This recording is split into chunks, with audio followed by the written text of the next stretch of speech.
Avis vascular centre, మన దేశంలోనే the best varicose vein hospital. Sir, మనం ఈ ఇంటర్వ్యూ చేస్తుండగా ఒక గుడ్ న్యూస్ వచ్చింది, చెప్పమంటారా? చెప్పండి. మీ కూతురికి స్టేట్ బెస్ట్ అవార్డు అంటే వావ్, గద్దర్ అవార్డు వచ్చింది. Wow wow. ఎవరు మీ కూతురు? రష్మిక. రష్మిక గారికి wow, congratulations. Thank you so much. The girl friend మూవీకి బెస్ట్ యాక్ట్రెస్ అవార్డు వచ్చింది. అమేజింగ్. పెళ్ళయి ఒక 4 రోజులు కాలేదు, అప్పుడే ఇంకా గుడ్ న్యూస్ రావడం అన్నది అది చాలా ఇంకా మంచి హ్యాపీగా ఉంది మా అందరికి. So I will definitely speak to her and message her. మొత్తం ఫ్యామిలీ అంతా ఒక పాజిటివ్ వైబ్స్ వస్తున్నాయి నిజమే. Thank you. కానీ ఐ థింక్ షీ డిజర్వ్స్ ఆ అవార్డ్. గర్ల్ ఫ్రెండ్లో ఆమె పర్ఫార్మెన్స్ చాలామంది మెచ్చుకున్నారు. అంటే అంత మెచ్యూర్డ్ పర్ఫార్మెన్స్, అంత యంగేజ్లో ఆమె చేయగలుగుతుంది అంటే she is extremely incredibly talented girl. So no wonder people are recognising. And ఆ సినిమాకి అవార్డు రావడం మాకే కాదు, మొత్తం ఇండస్ట్రీ కూడా ఒక గుడ్ న్యూసే. So I congratulate not only Rashmika for the entire team of girlfriend. Thank you. And sir, మ్యారేజ్కి సంబంధించి నా దగ్గర చాలా గాసిప్స్ ఉన్నాయి. గాసిప్సే అవి నిజాలు కావు, మీరే అంటున్నారు గాసిప్స్ అని. సో అదే వీటిల్లో ఏవి గాసిప్స్ ఏవి నిజం మీరే చెప్పాలి. అండ్ ఫస్ట్ ఆఫ్ ఆల్ నా దగ్గర కెన్ ఐ సే ప్రతిదానికి నో కామెంట్ లేదు, ఏదో ఒక సమాధానం కావాలి. అండ్ చాలామంది చెప్తున్నది ఏంటంటే మొత్తం ఈ పెళ్ళి ఈవెంట్స్ అన్నిటికి కలిపి ఒక 15 కోట్ల దాకా ఖర్చు పెట్టారు ఈ జంట అని చెప్పేసి చెప్తున్నారు. ఎంత అయిందో నాకు తెలియదు, నేను లెక్క అడగలేదు, ఇంకా ఛాన్స్ దొరకలేదు. We are so busy, just you know ప్రతిరోజు ఏదో ఒక ఈవెంట్లో అంత బిజీగా ఉన్నప్పుడు ఖర్చు గురించి ఎక్కడ వెనకైతే ఆడలేదు. ఎంత ఖర్చు అయిందన్నది నాకైతే తెలియదు. ఈ నెక్స్ట్ 2-3 డేస్లో మా సిస్టర్ దగ్గర పోయి అడిగితే ఒకసారి లెక్క చూసుకుంటే నాకు ఐడియా వస్తుందేమో. కానీ మీకే తెలుస్తుంది, అంటే ఒక గ్రాండ్ వెడ్డింగ్ అయితే అయ్యింది, ఖర్చుకు వెనకాడకుండా ఖర్చు పెట్టిండ్రు. అది ఎంత అయిందన్న నాకు ఐడియా లేదు. అండ్ ఖర్చు అనే ప్రస్తావన వచ్చింది కాబట్టి నాకు వేరే విషయం గుర్తొచ్చింది సార్. పెళ్ళైన తర్వాత సత్యనారాయణ వ్రతం కోసం వాళ్ళ ఊరు వెళ్ళారు కదా. ఊరు వెళ్ళిన తర్వాత అక్కడ స్కూల్లో పిల్లలకి ఇకపైన ఎవరైతే స్కూల్ టాప్ వస్తారో వాళ్ళందరికీ వాళ్ళ చదువులకు అయ్యే ప్రతి ఖర్చును నేను భరిస్తానని చెప్పి విజయ్ గారు ప్రామిస్ చేశారు. ఆ డిసిషన్ అప్పటికప్పుడు తీసుకున్నారా ఊరు వెళ్ళినాక? లేదు, ముందే ఐడియా ఉంది విజయ్కి. అంటే ఇట్లా చారిటీ వర్క్ చేయడం చాలా ఇష్టం ఫస్ట్ నుంచి కూడా. మీరు గమనించండి, మామూలు ఎర్లీ స్టేజ్ ఉన్నప్పటి నుంచి కూడా వాడు బర్త్డేకి ఐస్ క్రీమ్ బండి దగ్గర నుంచి చూస్తే కోవిడ్లో ఎవ్వడికి రాని idea he started Devarakonda foundation ఆ రోజు. అంటే ఇండస్ట్రీ నుంచి ఇంకా యాక్టివ్గా ముందుకు రానప్పుడే అందరికంటే ముందు వచ్చేసి ఒకటి చేద్దాము, మనము ఫుడ్ ప్యాకెట్ సప్లై చేద్దాము, మెడిసిన్ సప్లై చేద్దామని ఆయన రౌడీ టీంని అందరినీ గ్యాదర్ చేసి వాళ్ళందరికీ చేయగలిగిండు. సో ఆయన ఒక ఫిలాంథ్రపీ పాయింట్ ఆఫ్ వ్యూలో ఆయనకు ఐడియాస్ ఫస్ట్ నుంచి ఉన్నాయి. సో వాళ్ళ ఊరికి వాళ్ళ నాన్న అమ్మ ఏదైతే కనెక్షన్ ఉందో, మేము ఊర్లో పెరిగినాం, నేను 5th వరకు ఊర్లోనే చదివినా, మా చెల్లెలు ఊర్లోనే చదువుకుంది. సో వాళ్ళ నాన్న ఫస్ట్ నుంచి ఊరి వాతావరణం మా అందరికి బాగా ఇష్టమే. సో ఆ ఇష్టాన్ని ఊరి నుంచి డిస్కనెక్ట్ కావద్దు అన్నది ఫస్ట్ నుంచి వాడికి ఉన్న ఐడియానే. అందుకే ఊర్లో అంత ఖర్చు పెట్టి ఇల్లు కూడా కట్టించుకున్నారు. సో ఊరి వాళ్ళకి ఎట్లా చేద్దామన్నది అచ్చంపేట్ డివిజన్లో ఉన్న ఒక 30-40 స్కూల్స్కి టాప్ ర్యాంక్స్ వచ్చిన ఇద్దరికో ఎవరికో కంటిన్యూస్గా మేము సపోర్ట్ చేస్తామన్నది అది ముందు ప్లాన్ చేసుకున్నాడు స్పాంటేనియస్గా అని అయితే నేను అనుకోను.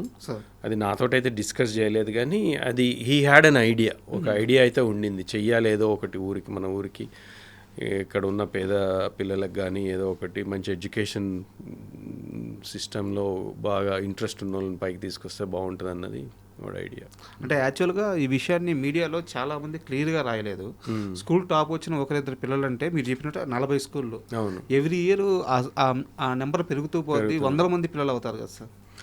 అది ఇంకా నాకు డీటెయిల్ తెలియదు ఎగ్జాక్ట్లీ ఎట్లా అన్నది. మరి అది ఒకసారి డైరెక్ట్ విజయ్ని అడిగితేనే బెటర్ ఏమో.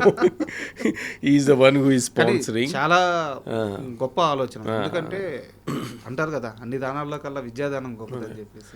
అది ఆ డీటెయిల్ తెలియదు, నిజమే. అది విద్యాదానం అంటే నాకు తెలియదు ఆ సపోర్ట్ సిస్టమ్ అని ఎట్లా ప్లాన్ చేసుకున్నారు అన్నది, వాళ్ళు ఎంత బడ్జెట్ క్రియేట్ చేసుకున్నారు అన్నది.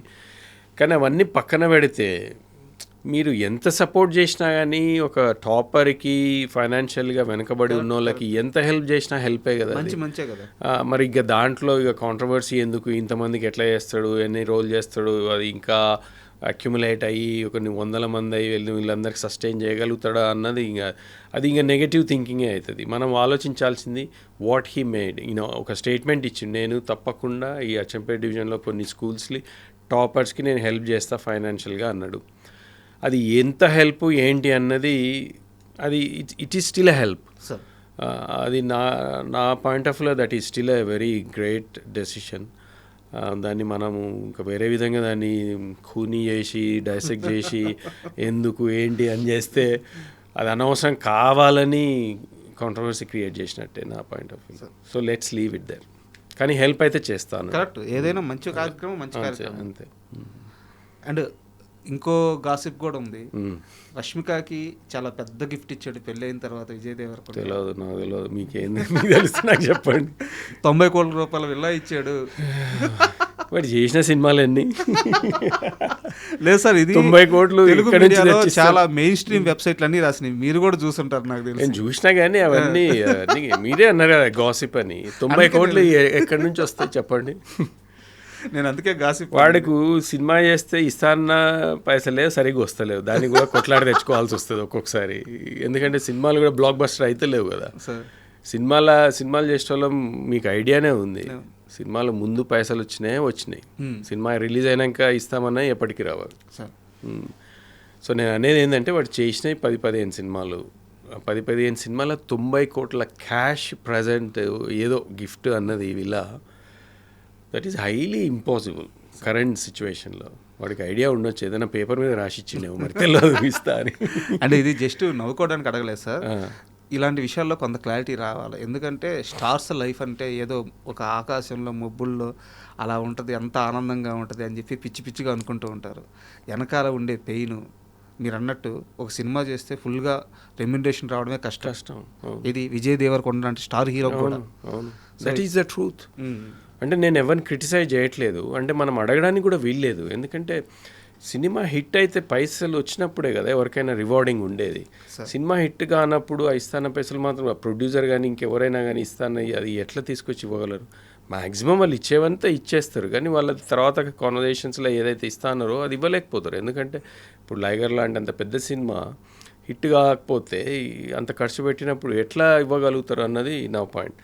సో మీరు అన్నది సినిమా వల్ల లైఫ్ అంతా మీరే అన్నారు, అది ఒక మబ్బుల్లో that's exactly what it's not the reality అన్నది కరెంట్లీ వాళ్ళకంటే తిండికి లేకుండా అయితే ఉండరు. ఆఫ్ కోర్స్ వాళ్ళకు ఒక లైఫ్ స్టైల్ వచ్చింది, దే ఆర్ హ్యాపీ. అంతేగాని సడన్గా ఎన్నో 100 కోట్లు వచ్చేస్తాయి అది అన్నది ఈ స్టేజ్లో విజయ్కి అది ఇంకా అచీవ్ చేయలేదు. And I hope he will do that. కానీ ఎంత అచీవ్మెంట్ చేసినా అది నేను అనేది ఒక సినిమా అనేది ఒక మాయ, మన అద్దాల మేడలో ఉన్నట్టే ఉంటుంది. చిన్నప్పుడే ఏదో తెలుగు సినిమాలనే చూసిన నేను, అద్దాల మేడల్లో ఉండే ఈ సినిమా వాళ్ళంటే మనం రాయి వేస్తే మొత్తం పగిలిపోతాయి. అట్లాంటిదే ఈ లైఫ్ కూడా. అందుకే విజయ్ చుట్టుపక్కల ఉండే ఎవరైనా మాయమైనా ఏదైనా వాడిని he's very careful and he's very grounded. వాడికి తెలుసు ఎప్పుడు ఏం చేయాలన్నది. కానీ ఈ సపోర్ట్ సిస్టమ్ అనేది హెల్ప్ చేస్తుంది. మనం ఎంతున్న సినిమా అనేది ఒక వర్క్ ఆయనకి. స్టార్ అది ఇది అన్నది మన ఆడియన్స్ కానీ వాడి ఫ్యాన్స్ కానీ ఫాలోవర్స్ కానీ దే క్రియేట్ ఆ వర్డ్స్. కానీ ఏ స్టారో ఆ స్టార్ ఈ స్టార్ అని అంటుంటాం కదా ఆ టైటిల్స్ అన్నీ, అవన్నీ ఫ్యాన్ క్రియేట్ చేసిన. అంతలే మేము అయిపోయినామో అని మనము ఏదో మిసం తిప్పుకొని ఇట్లా అని అనుకుంటే అది వర్కౌట్ కాదు. అది కానీ మీ ఇద్దరు రియాలిటీకి చాలా దగ్గరగా ఉన్నారు ఇద్దరు, మీరు కానీ విజయ్ కానీ. మేనమామ మేనల్లుళ్ళు ఇద్దరు ఎందుకు ఓపెన్గా మాట్లాడేస్తున్నారు అంతే. మరి దాన్ని దాచుకునేదే ఉందండి, నిజంగా చెప్తున్నా. అంటే మాకైతే తెలియదు, ఫేక్గా ఏదో ఇంటర్వ్యూ అని వచ్చేసి ఇంకో ఎక్స్ప్రెషన్ ఇచ్చి ఇంకో క్యారెక్టర్ లాగా ఎంటర్ అయ్యి what I'm is about I'm అంటే నేను ఇష్టంగిని అని నేను బయటైనా ఇట్లయినా మాట్లాడుతాను, విజయ్ అయినా అట్లనే ఉంటాడు. మనం ఇంటర్వ్యూకి ముందు మాట్లాడుకున్నాం సార్, అంటే ఎందుకు విజయ్కి ఈ క్రేజ్ ఇంత క్రేజ్ అంటే ఇప్పుడు మరి కొన్ని సినిమాలు పోవచ్చు, కొన్ని సినిమాలు ఆడవచ్చు, బట్ సినిమా సక్సెస్తో ఫెయిల్యూర్తో సంబంధం లేకుండా ఇంత క్రేజ్ రావడానికి కారణం ఏంటంటే ఇదే ఈ ఓపెన్గా ఉండడం. మీరు మీలాగా ఎలాగైతే ఉన్నారో విజయ్ లాగా ఉన్నాం. ఎక్కడ కూడా విజయ్ మాస్కేడు వాళ్ళని ఆనందపరచాలని చెప్పి లేని మాటలు చెప్పరు.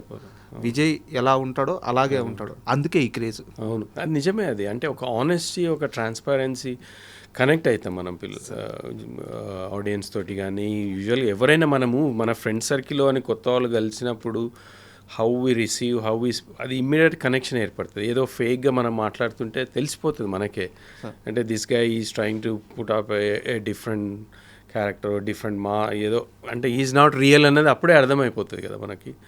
So we are not like that. మేము అట్లా ఎప్పుడు మమ్మల్ని పెంచలేదు, పెరగలేదు. మేబీ అదొక వీక్నెస్ కూడానేమో కొంతవరకు ఇండస్ట్రీలో అది క్రియేట్ చేయాలేమో, మరి అదైతే మాకు తెలియదు. అది తెలిసి ఒకవేళ నేర్చుకున్నా మేము చేస్తే నిజంగా ఫేక్గానే ఉంటుంది. అవతలోడు చేస్తే నిజం కొంతసేపు అన్న నిజంగా అరే బాగా ఉంది అని అనిపిస్తుందేమో, కానీ మేము చేస్తే అది నిజంగానే ఫేక్ అవుతుంది, దొరికేస్తాం. అందుకే ఇట్స్ బెటర్ మనది ఏదో మనకు తెలుసు, మన పని మనం చేసుకోవాలి, మనం హార్డ్ వర్క్ చేస్తున్నాం, మనల్ని మనం నమ్ముకున్నాం, మన పని మీద నమ్ముకున్నాం, మిగతాది దేవుడి మీద వదిలేద్దాం. దొంగోడు దొంగతనం చేస్తే దొరకడంట, అవును, మంచోడు ఎందుకంటే మనకి అలవాట్లేని పని అది. అంతే కదా, కరెక్ట్. అండ్ మీరు నాకు ఒక విషయంలో క్లారిటీ ఇవ్వాలి. ఇది కాంట్రవర్సీ కాదు, గాసిప్ కాదు, ఒక సంస్కృతి సాంప్రదాయానికి సంబంధించిన విషయం. విజయ రష్మిక పెళ్ళి అనగానే రష్మిక వల్ల కొడవ పద్ధతిలో జరుగుద్ది, పంది మాంసం పెడతారు, ఇట్లాంటి చాలా వైరల్ అయింది. అండ్ అలాగే రష్మిక వాళ్ళ ఫ్యామిలీ గురించి వాళ్ళు ఒక యుద్ధ వీరుల నేపథ్యం సంబంధించిన ఫ్యామిలీ అని చెప్పి ఇలా చెప్పారు. మీకు తెలిసినంత వరకు అసలు ఆ సాంప్రదాయం ఏంది, రష్మిక వాళ్ళ ఫ్యామిలీ బ్యాక్గ్రౌండ్ ఏంది, కాస్త వివరంగా చెప్తారు. నాకు కొంతవరకే తెలిసింది. నేను ఆ రోజు కొడవ ఫంక్షన్లో ఉన్నప్పుడే వాళ్ళు జరిపే కార్యక్రమాలు, వాళ్ళ చుట్టాలలో కొంతమందితో మేము టేబుల్ మీద కూర్చుని కాన్వర్జేషన్స్ అవుతున్నప్పుడు నేర్చుకునే తెలిసినాయి. నాకు అంతకుముందు గురించి నేను కొడవ అన్నది పదం కూడా నాకు తెలియదు. రష్మిక ఇంట్రడ్యూస్ అయ్యి పెళ్ళి ఓకే ఆ రోజు కొడవ ఫంక్షన్ ఉంటుంది అంటే ఏంటి పదం అనేది అప్పటి నుంచే అర్థమైంది, అంటే లాస్ట్ 1-2 months నుంచే. సో నాకు తెలిసింది చాలా తక్కువ. తెలిసింది ఏంటంటే వాళ్ళది డెఫినెట్లీ ఒక వారియర్ ఫ్యామిలీ. అంటే వాళ్ళు అంటే ఒక నాట్ ట్రైబ్స్, కానీ వాళ్ళది ఒక సెపరేట్ క్లాన్ అని తెలిసింది. కూర్గులో వాళ్ళందరికీ ఒక దాన్ని ఏమంటారు, కరెక్ట్ వర్డ్ వస్తలేదు, కానీ వాళ్ళకు ఒక చిన్న కింగ్డమ్ లాగానే అనుకోండి. వాళ్ళది ఒక సెపరేట్ క్లాన్. వాళ్ళ ఊర్లో వాళ్ళ పెద్దలు, వాళ్ళు ఆ చుట్టుపక్కల ప్రదేశాలు పాలించిన వాళ్ళు వెనకటి రోజులలో. కొంతవరకు టిప్పు సుల్తాన్ టైం అప్పటి నుంచి కనెక్ట్ అయి ఉన్న వాళ్ళని తెలిసింది. అందుకే ఆ ఫంక్షన్లో కొన్ని అవి చేయించిన అన్నట్టు. ఇప్పుడు అరటి మాన్ ఉంటుంది కదా, దాంతో కట్ చేయించడము అట్లాంటివన్నీ వాళ్ళకు ఉన్నాయంట. అది చేస్తే అంటే వీడు ఎంత బలం ఉన్నాడు, ఎంత వీరుడు అన్నది ప్రూవ్ చేసుకోవాలంటే ఒకటే షాట్కి దాదాపు ఒక 10 ఒక నిలబెట్టి ఉన్నాయి అన్నట్టు. ఒక మాన్లు, అరటి మాన్లు ఒక 10 దాకా ఆ కత్తి తీసుకొని ఒక్కొక్కటి స్లైస్ చేసుకుంటూ ఒకటే దెబ్బ కొట్టేసేయాలన్నట్టు. అవన్నీ చేసిండ్రు అక్కడ, అంటే ఒక ట్రెడిషనల్గా. అవన్నీ చూస్తే అనిపించింది వాళ్ళకంటే వాళ్ళకు ఒక ట్రెడిషన్ ఉంది, ఒక ఐడెంటిటీ ఉంది, and they are totally different to usual అన్న కన్నడ పీపుల్, అదైతే గ్యారంటీ. అంటే కూర్గ్లో డిఫరెంట్గా ఉన్నారు వాళ్ళు. ఇంకొక విషయం తెలిసిందంటే కూర్గ్ అన్నది ఒక స్మాల్ ప్లేస్ అయినా కానీ వాళ్ళ కాంట్రిబ్యూషన్ స్టేట్కి, అంటే ట్యాక్స్ ఎంత పే చేస్తుండ్రో అది అంటే డిస్ప్రపోర్షనేట్గా ఉంది. మిగతా డిస్ట్రిక్ట్స్తో పోలిస్తే కూర్గ్ ఇస్తున్న కాంట్రిబ్యూషన్ చాలా హైగా ఉంది. ఇన్ రిటర్న్ ఆ ఇన్వెస్ట్మెంట్ వాళ్ళకి దొరుకుతలేదు అన్నది వాళ్ళకు ఒక డిసప్పాయింట్మెంట్ అని తెలిసింది నాకు. అది వీళ్ళు ఇస్తున్న డబ్బులకి ఇన్ రిటర్న్ ఇన్వెస్ట్మెంట్లు మళ్ళా కూర్కి చాలా తక్కువ వస్తుందంట. అది అంటే they are lobbying, they are trying to, అంటే ఒక ఫెయిర్నెస్ ఉండాలన్నది వాళ్ళు దే ఆర్ స్టిల్ ట్రయింగ్ అని తెలిసింది. సో అంతవరకే తెలుసు, నాకు ఇంకెక్కువ ఏం తెలియదు. ఈ పంది మాంసం అది అన్నది అనేటోడు అంటూనే ఉంటారు. బట్ నిజం కాదా, నిజం కాదా అక్కడ పెట్టినరా లేదా అన్నది అక్కడ ఉండింది పంది మాంసం. అంటే అది సంస్కృతి అంతే. మనమే ఇప్పుడు అంతే.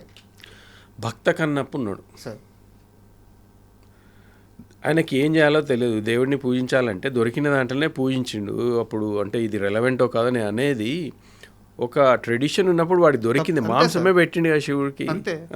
అది తప్పు అని మనం ఇప్పుడు హిందువులు అంటారు, అదంటారు, ఇదంటారు, కానీ ఆయన పాయింట్ ఆఫ్ వ్యూలో నేను దేవుడినే ప్రేమిస్తున్నాను అన్నది వాళ్ళ అది నేను అనేది. అది ఒక ట్రైబ్, అది ఆచారం, అంతే. ఇప్పుడు తెలంగాణలో మేము ఇది కూడా చూసిన, నేను వ్రతం అయిన తర్వాత మాంసం పెట్టుడే. వ్రతం జరిగింది ఒక్కడి దగ్గర, మాంసం అక్కడెక్కడో ఊరోళ్ళ కోసం మేము ఫస్ట్ టైం ఊరికి డిన్నర్ చేస్తున్నాం. ఇప్పుడు ఊరోళ్ళకి పిలిచి వాళ్ళకి దావత్ కదా అది, మనము ఇస్తున్న పార్టీ, వాళ్ళకి ఉట్టి పప్పు భోజనం పెట్టి పంపిస్తే బాగుంటుందా? ఫస్ట్ ఆఫ్ ఆల్ తెలంగాణలో అసలు అది లేదు. తెలంగాణలో మీకు తెలిసిందే కదా. సో వ్రతం జరిగి పూజ అంతా అయిపోయిన తర్వాత ఎక్కడెక్కడ క్లోజ్ అయిన తర్వాత లంచ్ స్టార్ట్ అయింది. అది కూడా ఎక్కడో దూరంగా. అది మా ట్రెడిషన్, అది తెలంగాణలో మనకి ట్రెడిషన్. అది కొంతమంది అన్నారు వ్రతం అయిపోయిన తర్వాత ఇలా నాన్ వెజ్ ఎలా పెడతారు, కానీ తెలంగాణ ఇప్పుడు కాదు, వెనకటి నుంచి. ఇప్పుడు వచ్చిన ఈ రిసెప్షన్లు అవి, ఇప్పుడు మా అక్కయ్య అప్పుడు పెళ్ళైనప్పుడు వ్రతమే రిసెప్షన్ ఇంకో సెపరేట్ ఉండకపోయేది కదా. పెళ్ళి అయిపోయిన తర్వాత ఊరికి పోయేసి అత్తగారు ఇంట్లో వ్రతం జరిగేది. వ్రతం జరిగినప్పుడే ఆ మిగతా పెళ్ళికి రాని చుట్టాల వాళ్ళందరికీ కూడా డిన్నరో లంచో అది క్రియేట్ చేస్తే మనము ఒక మేకనో ఒక గొర్రెనో కోసి భోజనం పెట్టేది. అదే సేమ్ ట్రెడిషన్ వి ఫాలోడ్. అది ఇష్టం లేనివాడు ఎన్నో అంటుంటారు, మనం అవి పట్టించుకుంటారు. సార్ మీ కెరీర్కి సంబంధించి ఒక సీరియస్ క్వశ్చన్ అండ్ సజెషన్ కూడా అనుకోండి, నాకున్న అతి తక్కువ పరిజ్ఞానం మేరకు, బట్ దీన్ని ఎలా తీసుకుంటారో మీ ఇష్టం. ఇప్పుడు నేను చాలామంది ఆర్టిస్టులని ఇంటర్వ్యూ చేస్తుంటాను. ఇక్కడ మేకర్స్కి ఆర్టిస్టులకి మధ్య కన్ఫ్యూజన్ అనేది ఉండకూడదు. మీరు ఇండియాలో ఉండరు, యూకేలో ఉంటారు. ఇక్కడ ఏమన్నా వర్క్స్ వచ్చినా ఛాన్స్లు వచ్చినా వచ్చి చేసిపోతుంటారు. బట్ సినిమా అవకాశాల కోసం ఎంత ఇంట్రెస్ట్గా ఉన్నారు, ఎంత కోరికగా ఉన్నారు, ఎంత బలంగా ఉన్నారు. ఉదాహరణకి ఒక క్యారెక్టర్ అనుకుంటారు, యష్ గారిని తీసుకుందాం అనుకుంటారు. ఆయన ఎక్కడో యూకేలో ఉంటాడు, పెద్ద ఇంట్రెస్ట్గా ఉండదు, ఏదో ఎప్పుడో ఒకసారి సీజనల్గా వచ్చి చేసిపోతుంటాడు. యష్ అనే వ్యక్తి అలాంటి ఆర్టిస్టా? సినిమా అవకాశాలు వస్తే అన్నిటికన్నా సినిమానే ప్రయారిటీ అనుకునే మనిషి? ఒక క్లారిటీ కావాలి మేకర్స్కి. నేను మీకు క్లారిటీ ఇస్తున్నా, మీరు చెప్పినది రెండో ఆప్షనే నాది. I'm very much interested in doing. ఇప్పుడు ఎందుకంటే నా కెరీర్లో నేను చేయాల్సిన పనులన్నీ ఆల్మోస్ట్ అయిపోతున్నాయి. నాకు 2 అమ్మాయిలు. పెద్ద అమ్మాయి ఇంజనీరింగ్ అయిపోయింది, బెంట్లీలో జాబ్ చేస్తుంది. షీ సెటిల్డ్, ఆమెకు సినిమాలు ఇష్టం లేదు, ఆమె అంతటా ఉంది. చిన్న అమ్మాయి లా చేస్తుంది, ఆమె పెద్దగా అయిపోయింది, ఆమె ఇండిపెండెంట్గా ఉంది. నేను మా వైఫే. ఇన్ని రోజులు కష్టపడి అన్నిటికీ దూరంగా సినిమా అని ఇష్టం ఉన్నా కానీ నా బాధ్యతల వల్ల నా కుటుంబాన్ని కొంతమందిని ఫైనాన్షియల్ హెల్ప్ చేయాల్సి వచ్చినందుకు అన్నీ వదులుకొని ఇన్ని రోజులు చేసినాం. ఇప్పుడు ఆ స్టేజ్ దాటి నా అనే టైం నాకు వచ్చింది. ఇప్పుడు నాకున్న ఈ 10-15 ఏండ్లు ఏది వచ్చినా చేయాలన్నది నేను చాలా కాన్ఫిడెంట్గా, ఐఎమ్ వెరీ మచ్ డిసైడెడ్. నాకు ఆపర్చునిటీ వస్తే నేను ఇప్పుడు ఎప్పుడు రమ్మన్నా కానీ వచ్చేస్తా. అట్లనే ఛాంపియన్ కూడా అంతే. నేను దాదాపు 3-4 టైమ్స్ ఛాంపియన్ కోసం వచ్చిన, 3-4 టైమ్స్ ట్రావెల్ చేసినాం. దాదాపు 4 months టైం ఇచ్చిన. చాలా లాంగ్ సీన్స్ ఉండే నా కాంబినేషన్ సీన్, ఊర్లో వాళ్ళతో కలిసి ఉండే కాబట్టి I was there almost in every scene. షూటింగ్లో అయితే, సినిమాలో ఎంత కనపడ్డది వేరే విషయం, కానీ ఐ వాజ్ దేర్. నేను ఆ కమిట్మెంట్ అయితే ఇచ్చినా కదా. అంత బిజీగా ఉండి, నా బిజినెస్ ఉంది, నా వర్క్ ఉంది, అన్నీ ఉన్నా కానీ when I was needed I said okay I'm coming. నాకు ఆల్ ఐ నీడెడ్ వాజ్ నాకు ఒక 2 weeks నోటీస్ ఇవ్వండి అని అప్పుడు చెప్పిన. కానీ ఇప్పుడు వచ్చే ఆపర్చునిటీని బట్టి అది ఏంటి అన్న దాన్ని బట్టి నేను I will put a side, I will work from home. ఇక్కడ నుంచి నేను చేసుకోవాలి. అప్పుడు కూడా నేను క్యారవాన్ నుండి నేను టీమ్స్ కాల్స్ చేసిన, నా టీమ్ తోటి అక్కడ మాట్లాడినా, ఐ వాజ్ టేకింగ్, అవన్నీ నేను చేసిన. కానీ అది ఎప్పుడు కూడా డిస్ట్రప్టివ్గా వర్క్, షూటింగ్లో ఎక్కడ ఎవరికి తెలియదు కూడా తెలియదు. So I'm very committed, I'm determined. If there is a good opportunity I want to prove my self as an actor కూడా. యాక్టింగ్ అంటే నాకు చాలా ఇష్టం, నిజంగా చెప్తున్నా, చాలా ప్యాషనెట్గా చెప్తున్నా. మీకు తెలిసినా కానీ ఎవరైనా యాక్టింగ్ ఆపర్చునిటీస్ ఉన్నా కానీ just refer my name. I'm ready to do any role. As an artist, I just wanted to do some good characters. Just ఈ క్లారిటీ కోసమే అడిగాను సార్ నేను ఈ క్వశ్చన్. అండ్ ఇక్కడ ఇంకో క్వశ్చన్ కూడా మీరు తప్పుగా అనుకోవద్దు.